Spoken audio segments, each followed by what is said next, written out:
dito, marinaw, kaya huwag kang hihinto. Rocket Engine Valve. Hello, ako si Rocket Engine Valve. Teka, Momo? Gigi?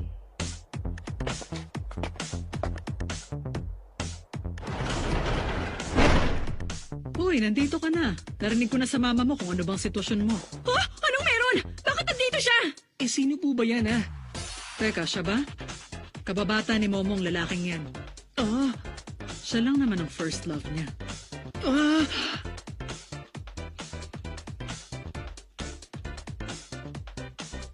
Ang lalaking yan ang first crush ni Miss Ayase.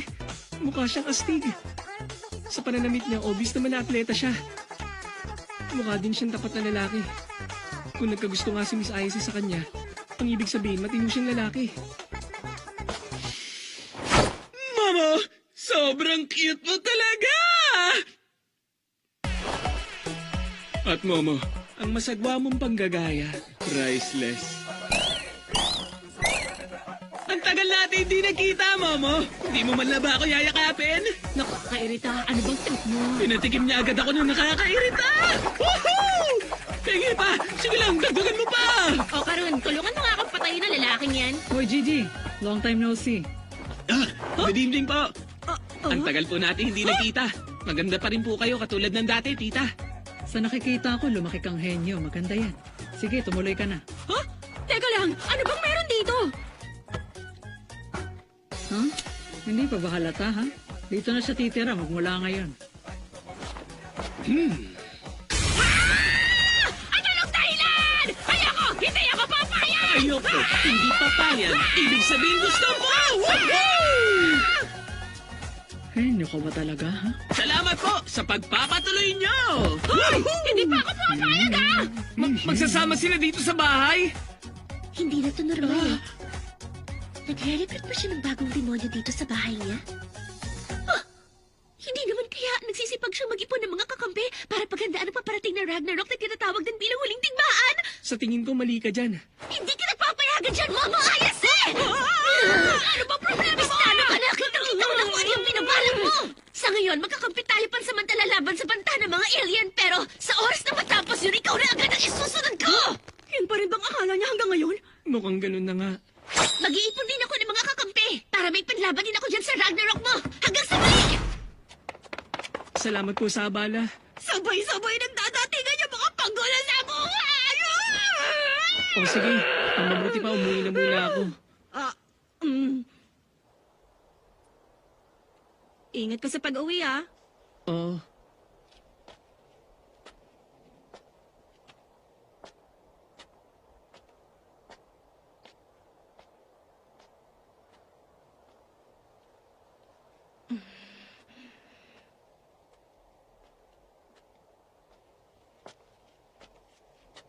Oy! O, Karun! Hmm? Ah?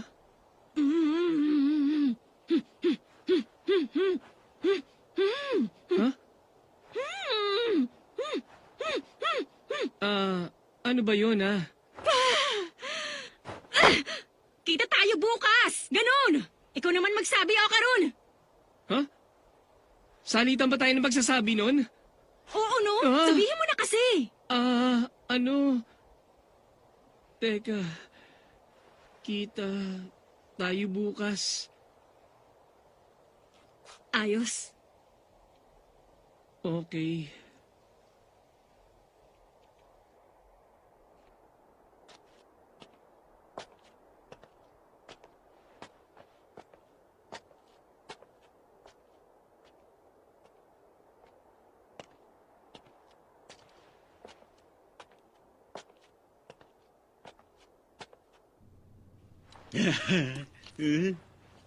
Hindi pa rin ako kumbinsido.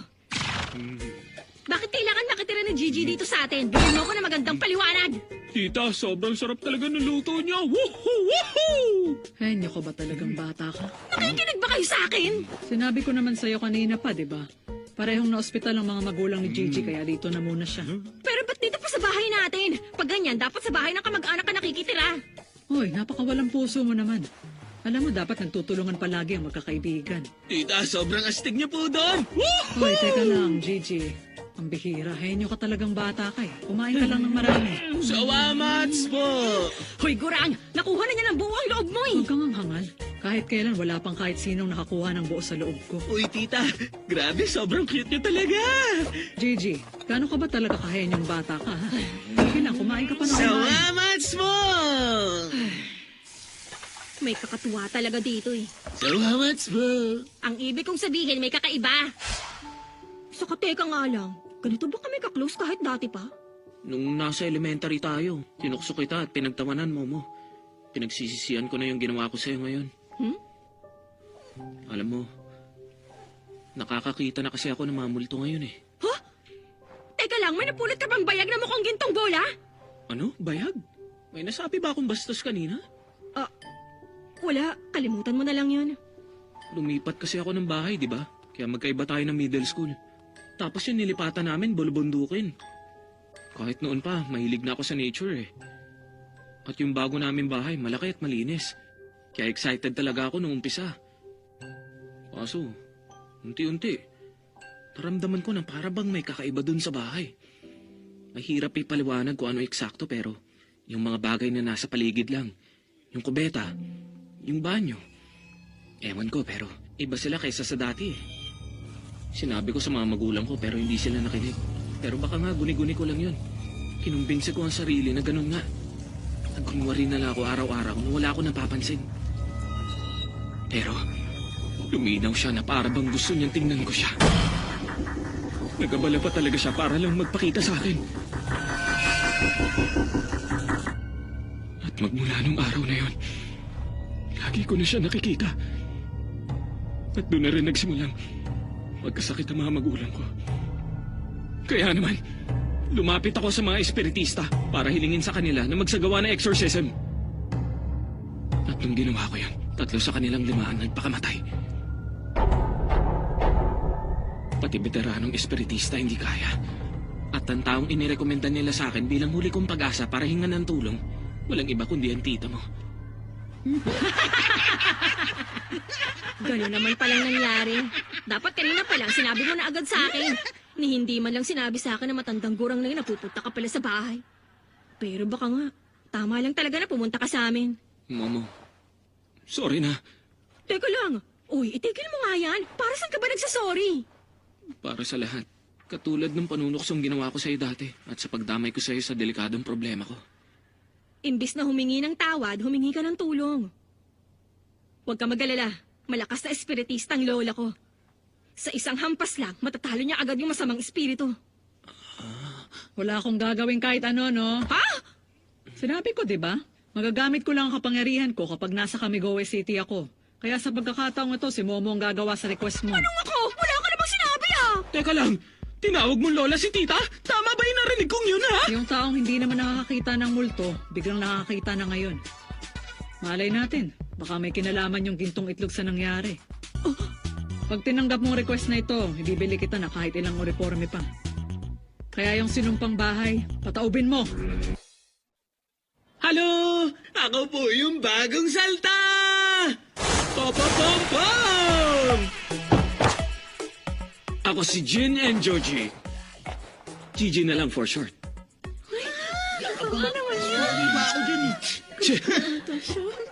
Ang mga magulang kasi ni Hi, Joji, miss! Ang cute mo naman! pareho kasing nasa ospital ang mga magulang niya ngayon eh. Alak-alagot! Kapag hindi ko nakuha ang contact info mo, mamamatay ako! Kaya sigurado ko na mahirap ang pinagdadaanan niya. Kaya naman sana tulungan niyo siyang lahat sa klase.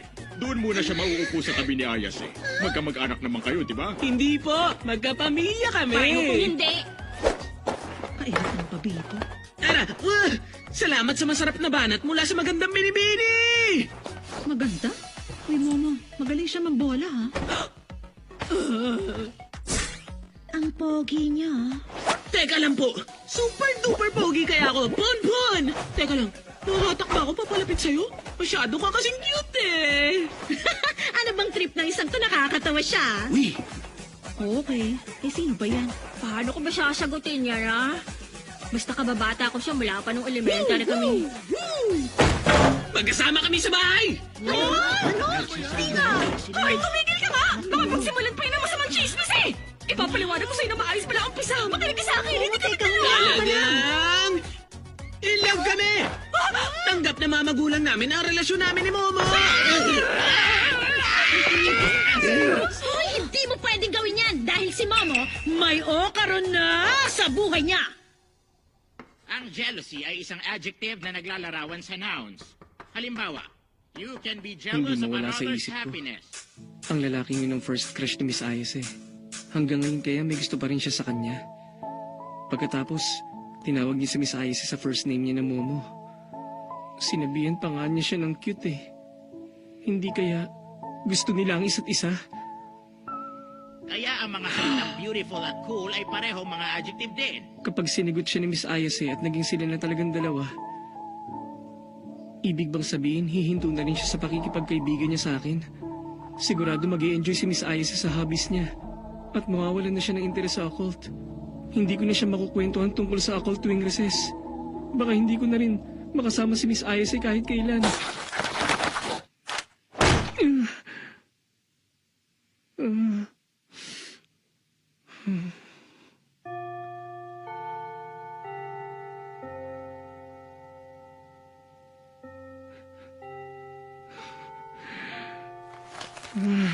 Bakit ba ganito lang ako?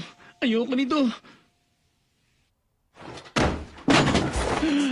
Huwag mo nang guluhin pa ang isip mo! Ken! Kaysa mag-isip ka ng kung ano-ano at magmukmuk dyan, magpalakas ka na lang ng pangangatawan dahil yun ang mas mahalaga!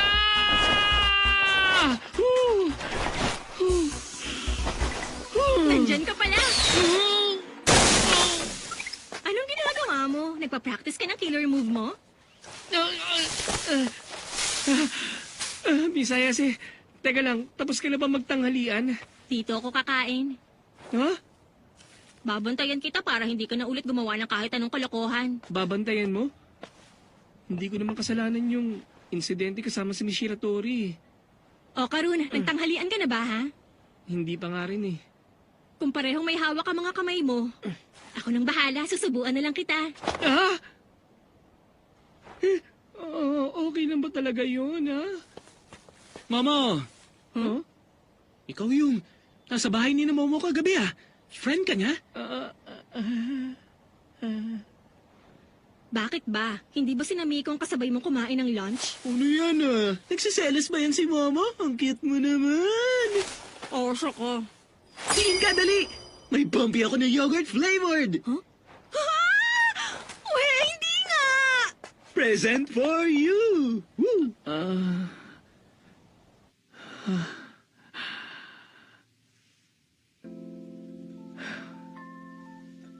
Hindi ko kaya. Hindi ko kayang panoorin si Miss Ayase na masaya nakikipag-usap sa lalaking yan. Mabuti palayuan ko na lang siya. Para sa kapakanan ko at para kay Miss Ayase. Yun ang pinakamagandang gawin. Hindi ako basta susuko! Oh? Ah!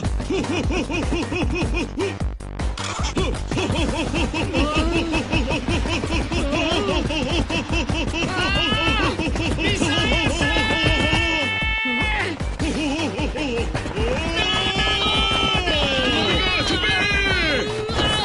Walang kahit sino makakapigil sa akin! Ano na naman ba yan? Ano ba yan ha? Nakakatakot naman yan! Huminto ka dyan! Kulang-kulang! Momo, tumakbo na tayo! Huwag niyo akong harangan! Binalaan kita kaya walang sisena!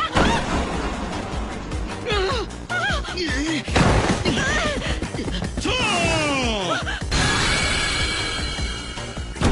Oh, Karun! Yung kulay ng itlog niya! Kulay nito! Momo! Bilisan mo! Magtago ka sa likod ko!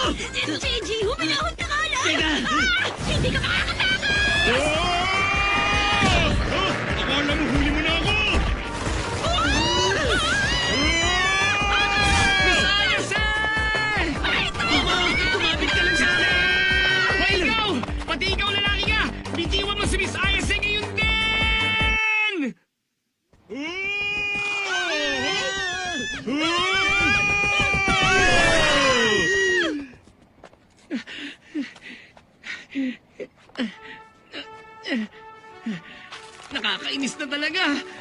Sinasabi ko ng bitiwan mo siya eh!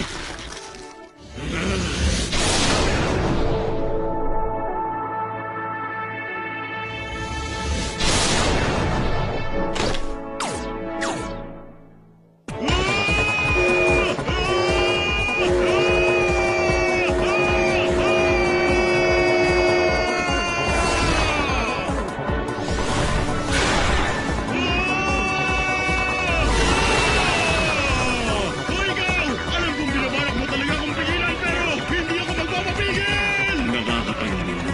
May isa pang halimaw na lumitaw!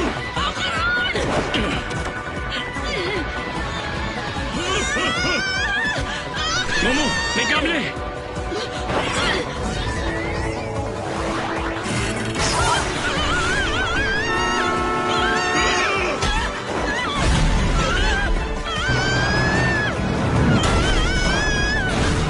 Momo, nasaan siya? Ayun siya! Salamat talaga ako, Karon! Naligtas mo kami! Nahuli tayong dalawa ng halimaw! Poprotektahan kita sa kanya, Momo!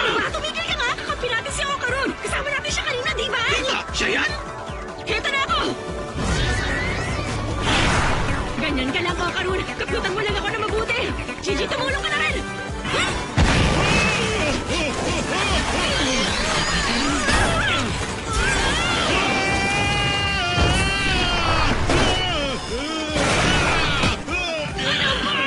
Suko mo na kasing sila! Sige, ganyan lang! Tahan natin siya kailangan! Ayoko! Hindi ako susuko! Hindi ako susuko kahit kailan!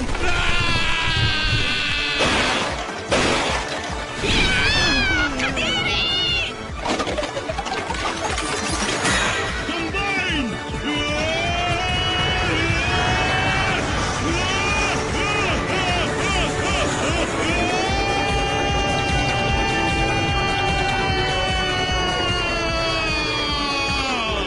Momo, makakatakas na siya! Karon, habulin mo!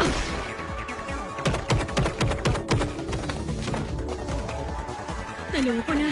Hindi ko na siya makita. Wow, ang galing! Nagbago ka ng anyo! Paano na ngayon yan? Mahahanap ba natin siya kung hindi natin alam kung saan direksyon siya nagpunta? Nandun siya. Ha? Na paano siya?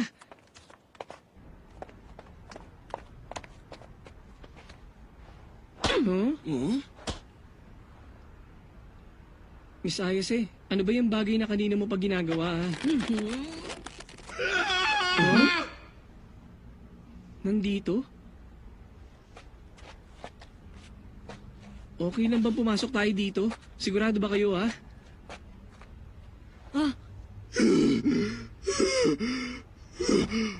Bakit naman oh? Konti na lang malapit na eh! Miss Ayase, teka, paano mo nalaman kung saan lugar siya pupunta? Teka, parang hirap na siya. Alam niyo kasi na nagkapira-piraso siya para tumakas, sakto namang nahablot ko agad yung puso niya. Naisip ko lang na baka masaktan siya kapag sinuntok ko to. At nung ginawa ko nga, narinig natin siyang mamilipit sa sakit. Ang sama! Ikaw na!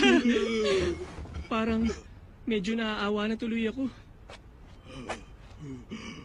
Ano ka ba? Hindi ka naman namin huhulihin o kaya kakainin eh. Kung mangangako kang hindi ko tatakbo, ibabalik ko na sa'yo yung puso mo. At siya nga pala, patingin kami ng bayag mo. May kukumpirmahin lang kami. Baka kasi yan yung bayag ng kaibigan ko eh. Miss Ayase, huwag mo naman masyadong direktahin, no? Uso ba talaga ang kabastusan ngayon? Taro? Teka, ikaw ba yan, Taro? Hana! Nasaan ka, Hana? Hana! Huwag kang lumapit! Huwag mo akong hanapin! Bumalik ka na, Taro! Ayoko! Hindi ako! Susuko agad! Hindi kita susukuan, Hana! Hindi kahit kailan! Teka lang, ano bang nangyayari?